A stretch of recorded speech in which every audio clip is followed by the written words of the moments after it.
Prologue. Here is Henny's sand. My funeral begins in an hour. I'm pretty sure I'm going to miss it. Right now, I'm sitting on the motel rooftop, looking down on an almost empty parking lot.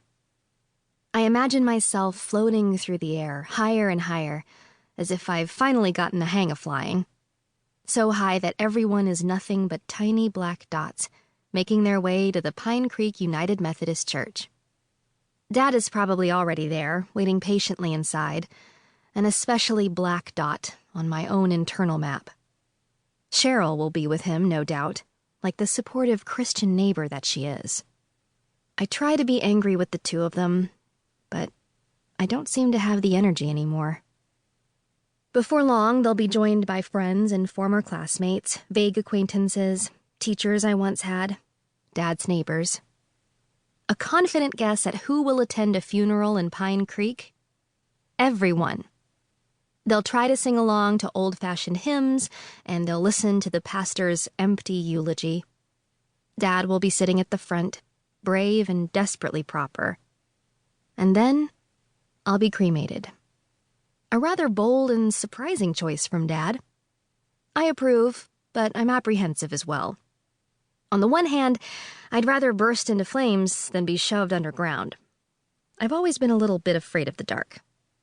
But on the other hand, I worry that this, what's left of me, my soul or consciousness or whatever you want to call it, will disappear when my body does. I don't think you can go on being a ghost forever, no matter how much you want to. There'd be more of us around if you could, that's for sure. Maybe most people never even get the chance to stick around and see how their loved ones are doing. Maybe I should be grateful for the opportunity. I'm talking about smoke and picturing myself engulfed in a wall of flames, but that's not how it works. The body, my body, will be heated through calcination. Everything organic, roughly 97% of me, will first turn to liquid and then become hot gas. They'll add oxygen so that the body can burn entirely without flames.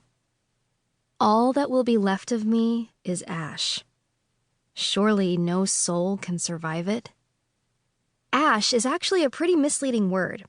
It's not like a fine ash automatically appears afterward, ready to be stored in an urn or buried under a headstone or sprinkled somewhere, whatever Dad plans to do with it. You need a special processor to grind the remains into a kind of fine-grained sand. But I don't think that has quite the same ring to it. For the relatives, I mean. Here is Henny's sand. The whole process takes around 2 hours. I wish I knew exactly when everything was going to happen so that I could prepare myself. It would be awful to disappear mid-thought. Or be thinking something completely meaningless when it happened. I wonder what time it is. And then nothing. No, I want my very last thought to be grand and beautiful and important. A final message, even if I'm the only one who hears it. Below me, the motel is closed for the first time since a snowstorm left us without power for 3 days in 2003. The reception area is dark, the computers switched off. The restaurant is eerily empty, all the chairs upside down on the tables. The rooms are locked. Only 2 cars are there, Camilla's and Mackenzie's. On the other side of the parking lot, the Pine Creek Motel sign glows faintly in the daylight. Vacancies.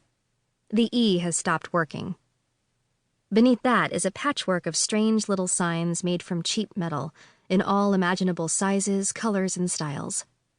Vacant rooms, cabins, forest views, microwaves in every room, air conditioning, now with color TV, restaurant, bar, pool, open, vote no on Measure 9. Oregon, proud home of anti-gay ballot measures since 1992. Mackenzie added the last 2.